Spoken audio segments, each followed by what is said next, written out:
everyone. This is update for January 9, 2025, day 1051 of the war, end of the date update. This is also catch up for January 8, 7, and 6.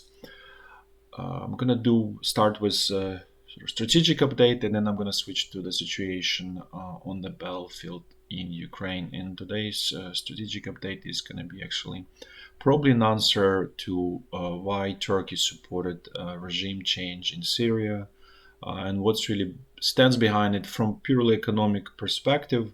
And usually that's really the answer, because the rest of it, all of this stories about empire building or something else, they usually just cover up for actual economic reasons why things are happening.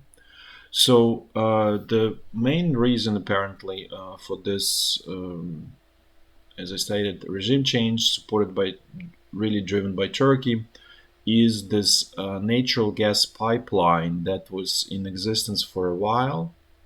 The idea of it was in existence for a while from Qatar to Europe. So as you can see, for now, it was going, obviously originating in Qatar and then going through Saudi Arabia, which is safe, no problems. Then Jordan, also safe territory.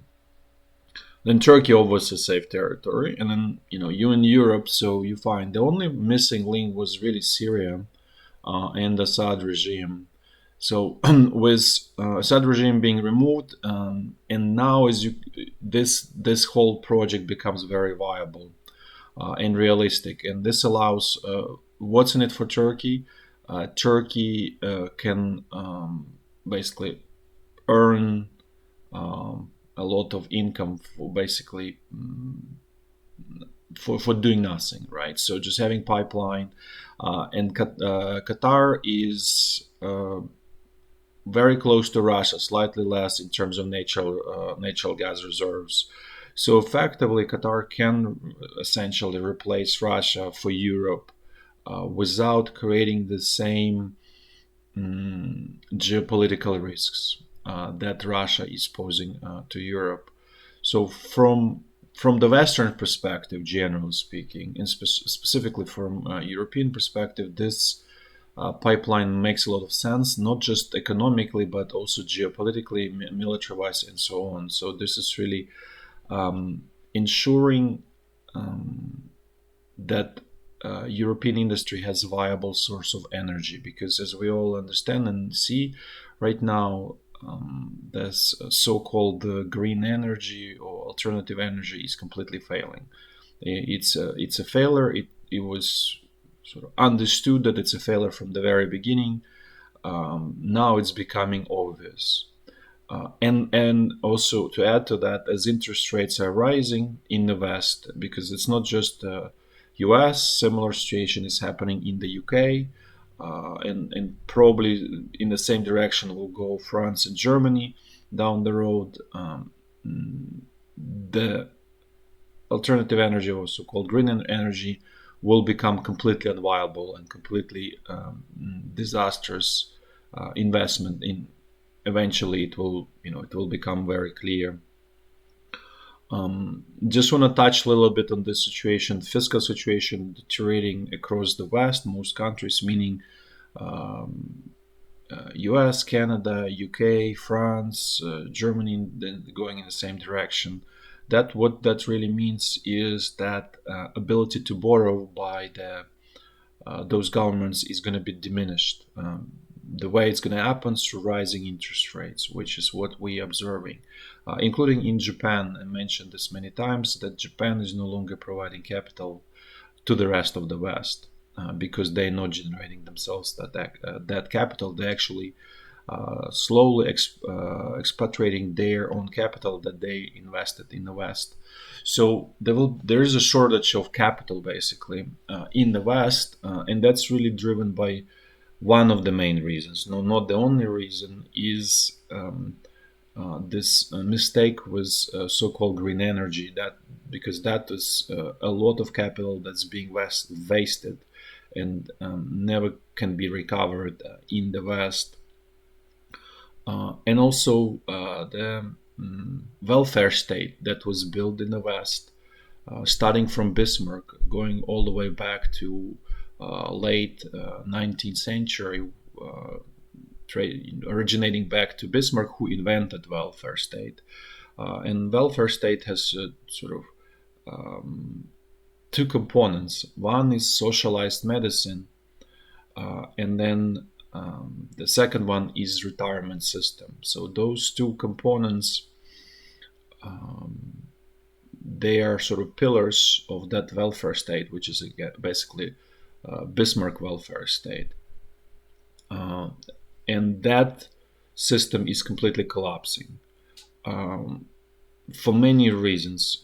It's, first of all, it was never sustainable in the first place. It's in some way like a pyramid scheme, or in the US it's called Ponzi scheme, except it's extremely long horizon, more than 100 years.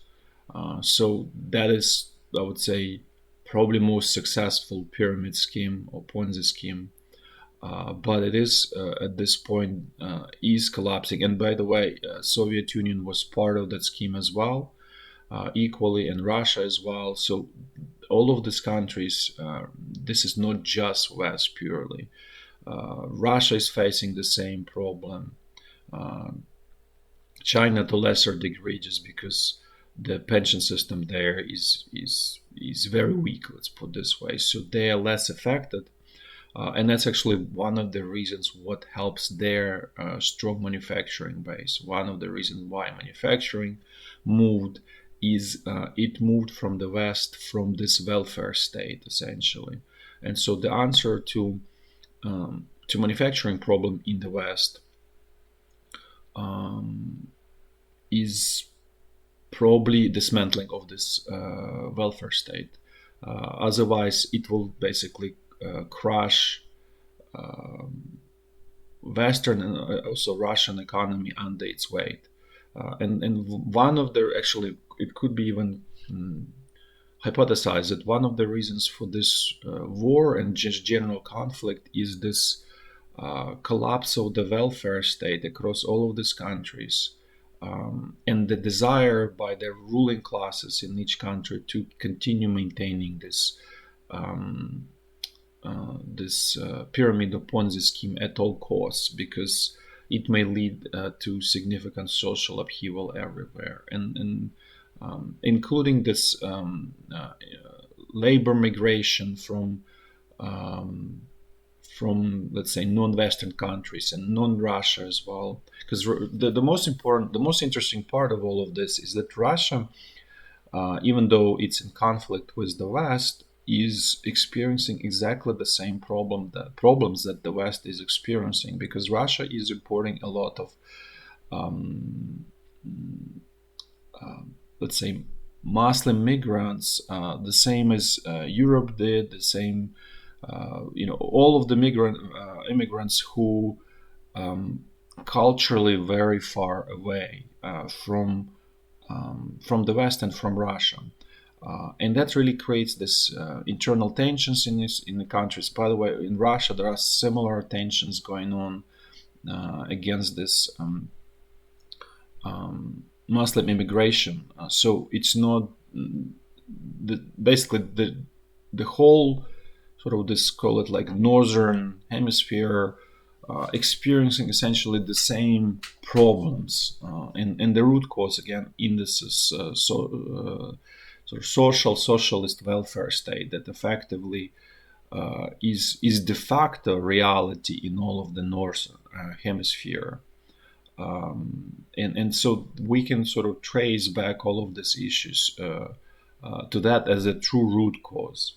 And maybe it's still not fully realized. And there is this desire in the U.S. to do some reforms and change, and this Doge, but it's really too little, too late, and it's completely insufficient for the size of the problem. At the same time, this problem, there is not even desire to do, not even attempt to sort of modernize in Europe or in Russia. I would say those two parts are completely oblivious to what is causing their problems. and they full course continuing the same sort of failed policies, which means that the blowback will be much stronger than, let's say, in the US. Sorry for such a sort of complete different topic from this pipeline, but going back to this pipeline, so why it's good for Europe, as I stated, it enables European industry. It doesn't mean it's going to happen, because there is this welfare state that I mentioned, which is extremely entrenched in Europe in particular, and obviously Germany, which was the birthplace of this welfare state. At the same time, this is opportunity for Europe to actually have viable industry and to be competitive.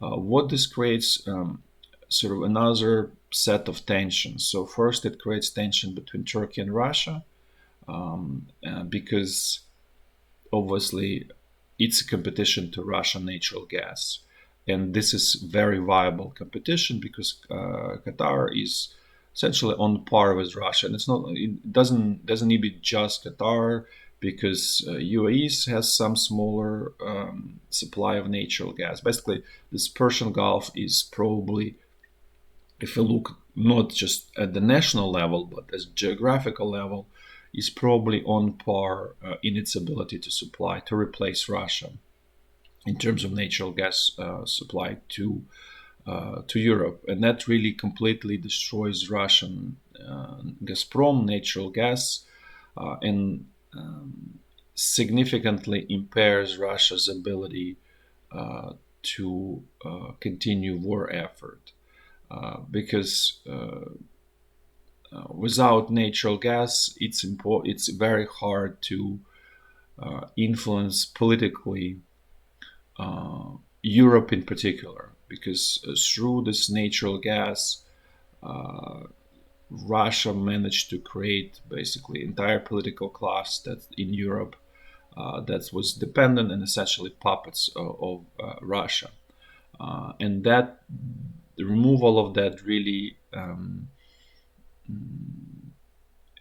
was solution to significant problem of sort of national security problem in Europe. At the same time, the solution was also horrific, which is so-called green energy. So that created really significant blowback in Europe, and essentially moves it in the direction of failure of this removal itself from Russian natural gas. So this pipeline is really a viable solution. The other sort of tension that's being created is actually between Europe and the US, because US also wants to supply its natural gas, which is a little bit more expensive because you need to liquefy it and then deliquefy it. So that is obviously net loss of energy. So by sort of by physics, it's less efficient, and so that's going to be more expensive. But at this point, that's the only viable sort of supply for Europe, was in addition to nuclear energy, which was also essentially destroyed in Europe, particularly in Germany. So this is obviously a solution, but it's not a quick fix, because pipeline takes a good amount of time to build. I think it's going to be much more efficient, given that these countries, in particular Saudi Arabia, Jordan, Turkey, they are not plagued by bureaucracy as much as Europe is. And by the way, this bureaucracy is byproduct of this welfare state. So it's all, and actually going back to this, like for example, in the US, there is this sort of fight back and against the sort of this bureaucratic machine or administrative state that's called. Sometimes Trump calls it deep state, but really what this meant is this administrative state or bureaucratic state that's took hold across the West and also across the entire northern hemisphere, including Russia. Russia is completely bureaucratized country. So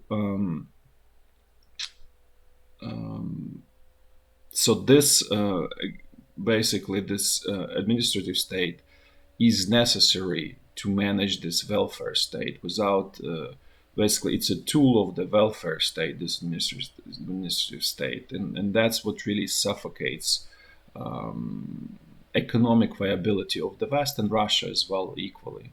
But Russia has ability to rely simply on the abundance of natural resources and relatively small population. So in some ways, you can kind of say that, like, okay, Russia can, to extent, have welfare state, similar to, for example, like Norway. That's that they. It's always example in the West of somehow that socialism works. Well, it works just because there is natural resource that's large relative to population that can support sort of this, call it, parasitic existence. And so that's why it works. It doesn't, and that's why it's not replicable to any other place where there is not abundance of natural resources relative to the population. So, for example, Germany is a perfect example. It doesn't work. Germany barely has any natural resources. They are basically processing hub for natural resources, and they simply cannot afford that welfare state that they built. So this is a sort of discussion of this pipeline and this whole situation, and related to actually welfare state and actually bureaucratic machine that rules in the northern hemisphere. So hopefully this is some type of opportunity for the future for let's say Europe. Now let's go to situation on the battlefield in Ukraine, where things are getting progressively worse for Ukraine. And as for regular viewers, I have very negative, bleak view on the future of Ukraine to remain viable country, viable state, and keeping its independence from Russia. Let's just start. Let's just start walk through in a clockwise fashion, the way I always do. So, first situation in the Kursk region of Russia. Russian troops continuing to squeeze Ukrainian forces. So Russian troops actually already on southern outskirts of Sudja. So basically they're approaching Sudja from this area like Makhnovka. So majority of this bridgehead is being lost or in process of being lost. That Ukrainian attempt to attack towards Bolshoye Soldatske, it's totally unclear to me what was that. Another, I would say, completely misguided move, completely sort of knee-jerk reaction, just PR stunt that has no meaning and actually makes things worse. And that's just another reason why I'm saying that I'm so negative on the Ukrainian future. Because it's completely mismanaged by the current political ruling class. Now let's move to the next area of the fighting, which is northeast of Kharkiv. Things here on pause, nothing really happening here. The next one is North Lugansk or Lugansk front line. Situation here also somewhat negative, but not as not as dangerous as it is down south, which I will discuss soon. First of all, Russian troops actually managing to make some advances north of Kupiansk. There is a small town called Velyka, which is on the eastern side of this Oskil River. And so they, on the western side. So they managed to cross, basically, what's happening, Russian troops are expanding their bridgehead on the western side of the Oskil River, north of Kupiansk. There's no immediate threat to Kupiansk, but this is really actually, in the long run, much bigger threat of for Russian troops to be able to capture this whole area that Ukraine actually reconquered between this between the Skil River and Siversky Donetsk. So this whole area all the way up to Izum. So basically, this is Russia's sort of opportunity to regain everything that's sort of on this eastern and the northern part of the Siversky Donetsk area. So basically, recapture everything that they lost in the what was September and October of 2022. So this is where this situation is moving, and if and I would say more likely when Russia does that, that really means that then the next step is going to be capturing the entire of the Kharkiv region for Russia. So what this really is going is Russia is not going to stop. This whole misguided thinking that somehow Russia, the fighting can be frozen where it stands, and sort of this is really magical thinking that somehow, or wishful thinking, that's the best way to describe it, that somehow fighting will stop because you want to stop. It won't. It's really the opposing force that needs to stop Russian advance. And right now, as I stated, there is a problem with opposing force on the Ukrainian side. The other area of the problem, which is somewhat sort of more of the immediate sort of threat, is Russian troops managed to establish another bridgehead on the western side of this small stream, and actually advanced all the way to village Kolodyazi, as you can see here. What this really means that this whole area may collapse, and the immediate goal is this town Lyman. And so this is actually a pretty dangerous move. So far, it's unclear if Ukrainian command is able to contain this small tactical, at this point, Russian breakthrough here. Now let's move to the North Donbas front line, where things are somewhat more stable. So the northern part is completely stable.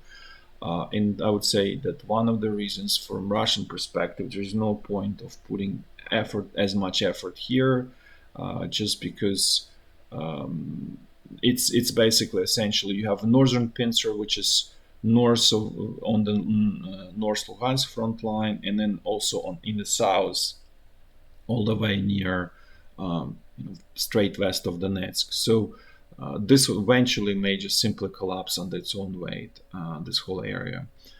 The southern sector somewhat remains stable. There is ongoing fighting in Chasiv Yar, where Ukrainian forces slowly losing control of Chasiv Yar, but it's extremely slow, so this is not immediate threat for right now. And also Ukrainian forces in the process of losing Donetsk, which again is another important stronghold, but so far, relatively speaking, relative to situation up north, on North Lugansk front line, and specifically Central Donbas front line, things are relatively okay. They're not great, but it could be much worse. Now let's move to Central Donbas front line, where things are really not going well. And so the most important, just want to mention that Ukrainian forces completely lost Kurakhove. This was on the 6th of January, so it's kind of a while ago. And they basically in rear guard, retreating basically west in rear guard fighting, slowly retreating towards west, and essentially this whole area around Velyka and Udachne is going to be evacuated in relatively short time, in probably another month or so. Then similar problem situation is around Velyka Novosilka. Russian troops had managed to advance west of it, almost to this road that you see that's going sort of kind of southwest from Velyka Novosilka. So that road becomes unusable, and so as you can see, the supply of Velyka Novosilka is essentially significantly impaired, and so you cannot hold this small town slash very big village without being able to supply the troops inside. So this is also probably gonna be sort of low hanging fruit for Russian forces, and it's gonna Ukrainian forces probably gonna lose it. It's essentially lost at this point. And so that is one big cornerstone of Ukrainian defenses in this sort of southeastern part, and that really means that this opens a road for much faster advance in the sort of western and northwestern direction, simply because there's not much of urban terrain in this area, so the moves are going to be much easier. And then the other sort of part where things are obviously not going well is around Pokrovsk, and Russian advances towards Udachne, then straight in the western direction, and then also actually new sort of area of Russian activity, which is sort of east of Myrolyubivka, in area where I'm showing. So essentially, Russian command decided to create sort of another pincer. So this is one, and this is going to be another one to force Ukrainian forces troops out of Pokrovsk. So this is obviously a long-term plan, but the more important part is how easy Russian troops managed to break through Ukrainian defenses in this area, and I'll show you in more detailed map now. So this was a Russian move out of Vodyane. So first they captured Vodyane, and then extremely easily they started to sort of spread out of Vodyane, and they essentially managed to get to this road that goes from Pokrovsk, this intersection here. Ukrainian forces in process of losing this village Baranivka, similar situation Yelyzavetivka, and then Vodyane Druge is under threat. So as you can see, this initially small bridgehead was quickly expanded because of the collapsing Ukrainian defenses, and more so it's driven by really Ukrainians' command inability to manage its own resources, to be flexible, to really supply, pull troops from one area if they don't have it, to move it to another where there is a threat. It's basically Ukrainian military command is extremely rigid and absolutely incapable and incompetent. And this is unfortunately the entire sort of this class at the top of Ukrainian army that is equally threat to national security. Is the same as top Ukrainian political class. And this is just a small example of how things are developing there. Then Russian troops are moving much slower towards this villages Kotlyne and Udachne. Udachne is here. Unfortunately, the Google didn't show the name, but the move is actually very sort of slow and difficult so far for Russian troops. Partially probably because actually Ukrainian command managed after a long time to put some extra resources in this area, so it becomes more difficult for Russian forces to quickly advance. But at the same time, as going back to this, there's no quick reaction because to case in this to the situation around Vodyane, and that's really the ability to quickly react is what sort of makes it or breaks this. It makes it successful in defending in defensive operations here. And then Russian troops looking a little bit south. Russian troops advancing. They captured this Novosilka and fighting going on for this village Nadiyivka. Russian troops completely captured Slovyanka, Petropavlivka. Shevchenko was a long time ago. So again, the same kind of advance is happening here straight west towards Andriivka, obviously. And the more important, there are these fields which makes it much more easier to advance straight. And then in the southern part, Ukrainian forces evacuated Kurakhove completely, even in that industrial zone that could have been excellent defensive position, but it's lost, and right now Ukraine forces basically in process of evacuating this whole area between Dachne and Yantarne towards the line that would go from sort of west of Shevchenko towards Ulakli, and then the other part that I mentioned that's really in danger is Velyka Novosilka here, as you can see.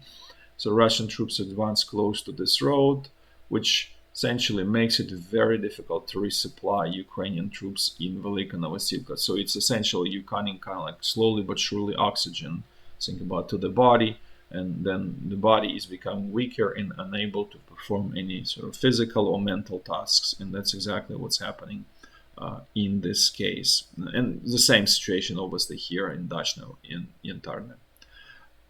Now let's move to Zaporizhia front line. Situation here is quiet, and in some way, like I covered this area, which is crossover. This Velyka Novosilka essentially is sort of cut-off line between Zaporizhia and the Central Donbas front line. Now let's finish with the last section of the front line, which is along the Dnipro River. So things are here quiet. No new Russian attempts to establish bridgehead on the western bank of Dnipro River. That's it for today. Thanks for watching. Till next time. Bye-bye.